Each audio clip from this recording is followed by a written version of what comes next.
A conversation on how many children one should have was top of Kenya's trending list, with some people saying do not give birth to many children if you are unable to provide for them, while some said giving birth to a lot of children strengthens marriages in Africa. My name is Lynn Ngugi. Let's get started.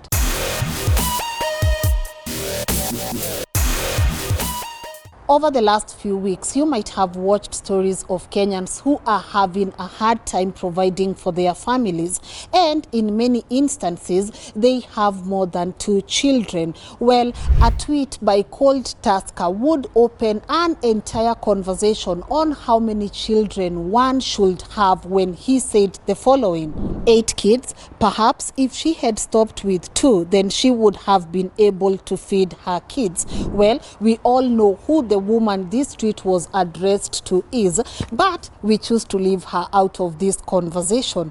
People like Beatrice Marshall, David D, Boniface Mwangi would come out and try to defend their arguments on how many children one should have. Beatrice Marshall said, in these economic times and with all the birth control, education, sensitization available, why would you have 8 kids? I agree with Cold Tusker. But David D had a different argument when it came to that tweet by Cold Tusker. He said, this, I'm afraid, is display of astounding ignorance and zero emotional intelligence. So you think she just decided, let me have 8 kids, it's great fun. Wairimo Waithaka would say, by the time you get to child number 8 and already you cannot provide for the 7, really, aren't you just punishing the poor kids?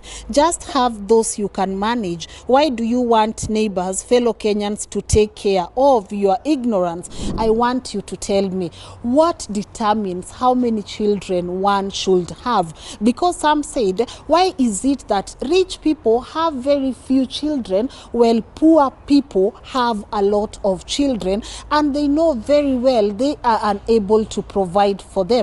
According to you, what are some of the determining factors that contribute to having a lot of children, and what do you think about this conversation? Because when Beatrice Marshall, we all know who Beatrice Marshall is, she is a respected news anchor in Kenya, shared her thoughts on Twitter, a lot of Kenyans came out to her and told her she is speaking from a place of ignorance, given that we assume a lot of times that even contraceptives are readily available, or even information on family planning is readily accessible to people. Well, it's not. And if you are watching, I would really want you to let me know, is information about family planning readily available to you? And there are some people who said contraceptives ama family planning in some churches and culture is totally wrong. Wengine wanasema the woman who had 8 kids alikuwa ignorant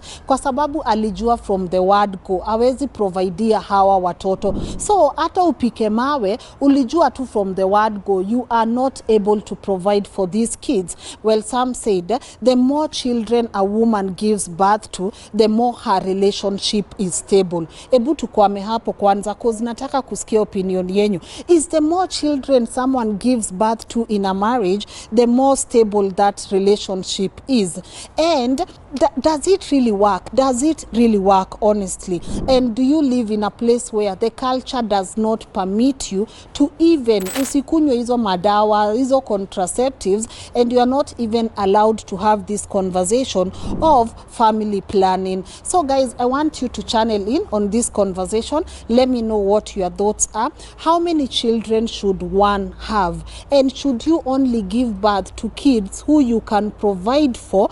And is it okay for people to come out? Kwa sababu kama mtoto ameshazaliwa, mtoto hawezi rudishwa kwa tumbo. So let us just agree, watoto walishazaliwa, watoto hawezi rudi kwa tumbo. So is it okay for people to come and bash these poor Kenyans, as they say, poor Kenyans, wenye wamezaa watoto wengi, wenye wawezi providea? And there are some people saying, how watu wa Twitter wenye they were giving advice, as long as ujambiwa na mtu nisaidie, then stop bashing these people.